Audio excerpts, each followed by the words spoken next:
It came to pass in the year 2025 that the world was visited by a most grievous plague, not of pestilence nor war, but of a sudden and universal vanishing of coffee, and all things caffeinated. The first signs were subtle, a collective rubbing of eyes across time zones, a universal confusion at breakfast tables, and a great many pots that yielded naught but hot water. By mid-morning the truth was plain. Mankind had been forsaken by its most beloved stimulant. Office productivity plummeted to medieval levels. Meetings dragged on without end, filled with the yawns of the damned.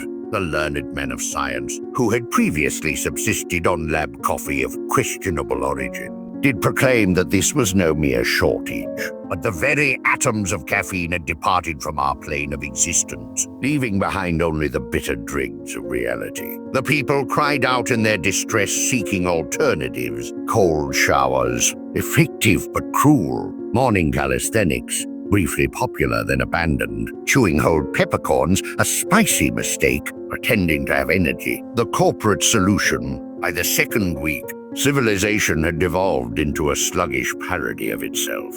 The morning commute moved at the pace of a sleepy sloth. Emails were answered with single-word replies, if at all.